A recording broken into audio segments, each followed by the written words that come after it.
गई। इस माया को जैसे आप देखते हैं, सुना भी है, जैसे आप बताया था कि कोई भी व्यक्ति है जिसको ज्ञान नहीं होता भगवान का, अच्छा सतगुरु नहीं मिलता, तो वो अंतिम सांस तक भी माया के ही चक्कर में मर जाता है, उसका काम पूरा नहीं होता। जैसे परमात्मा कहते हैं, राम नाम रटते रहो जब तक घट में प्राण, और कदे तो दीन दयाल के भनक पड़ेगी कान। अपने आत्माओं, जैसे अंत समय में भक्ति, राम का नाम कौन जपेगा? क्या कहते हैं भाई, अंत समय में जो परमात्मा को याद करता हुआ शरीर छोड़ जाता है तो वो उसके पास पहुंच जाता है। तो अंत समय में जाप भक्ति कौन करेगा? मृत्यु के समय परमात्मा की याद किसने आवेगी? जिसने पहले प्रैक्टिस कर रखी है। जैसे आप जी को रह रह कर बताया जाता है कि भगवान का भक्ति सिमरन गढ़ा करा करो।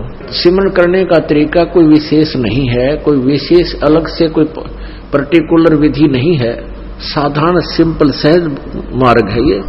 जैसे चलते फिरते उठते बैठते आप अपनी गाड़ी लेकर आते हो, या बस में या रेलगाड़ी में बैठकर जाते हो, किसी से गप्पे मत मारो।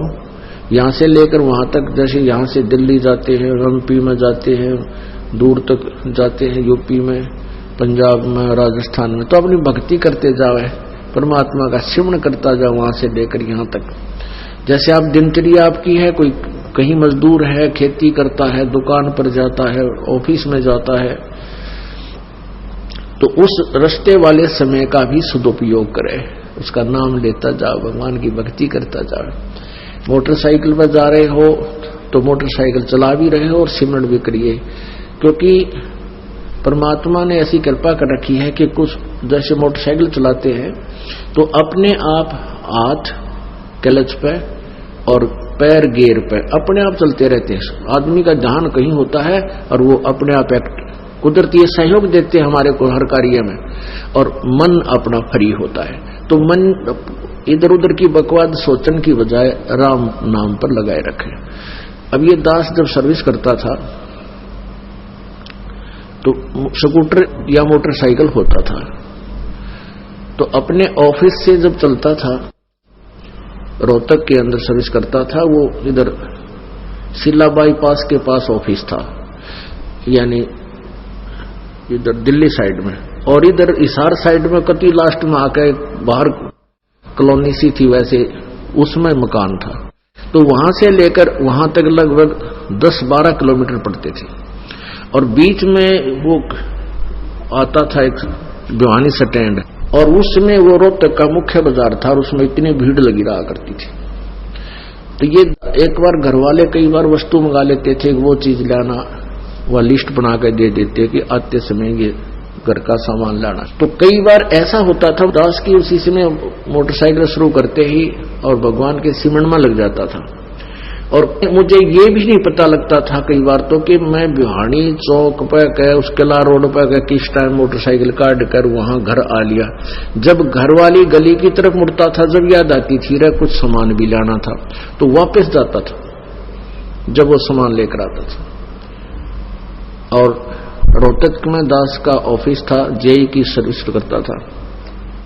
इधर कोसली साइड में हमारा कंस्ट्रक्शन कार्य चल रहा था, तो वहां से लेकर 70 किलोमीटर पड़ती है रोहतक से कोसली, वहां से लेकर वहां तक मोटरसाइकिल में जाता था, आराम से 2-2.5 घंटे में धीरे धीरे अपना वजन करता जाता, वजन करता था। पेट का भी गुजारा होता रहता, क्योंकि वहां अपनी नौकरी भी करके आता, जो समय बीच का था उसका डट का वजन करता।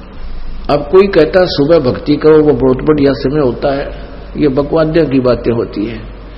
और ये जो दास बताता है, दास एक सिविल सर्जन है, समझो इस मार्ग का डॉक्टर है, और कोई अन्य मरीज आपको कोई विधि बताता दवाई लेने की, वो तेरा दुश्मन है।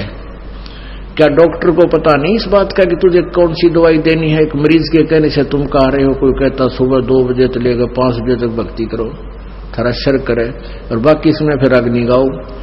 2 से 5 एक मजदूर आदमी कोई भी है, जैसे खेतीहर है या मजदूर है या दुकानदार है, कोई अपना नौकरी वाला है, सारा दिन मानसिक या शारीरिक कार्य से टूट लेता है और 2 से 5 वो कभी नहीं जा सकता, क्योंकि आजकल 8, 9, 10 बजे तो पहले सोया जाता ना। तो भक्ति अवश्य करो, ये नहीं कहा मान ले किसी का हैबिचुअल है वक्त उठने का, खूब करो। जिस समय आंखें खुल जाए हिम्मत है तो किसी समय जब भी आंखें खुल जाए, जैसे आप मरोड़ा लेते हो, करवट बदलते हो और आंख खुल गई, उसी समय भी सिमरन 10-20 सिमरन करे लेना चाहिए। जैसे आंखें फिर नींद आ गई तो सपने में भी वो सोपन हो जाएगा। तो कहने का भाव ये है दास का कि कबीर साहब कहते हैं सपने में बरडाए के, सपन में बरडाए के जय कोई बोले राम, रामीन जो मंत्र दे रखे उसका जाप करे।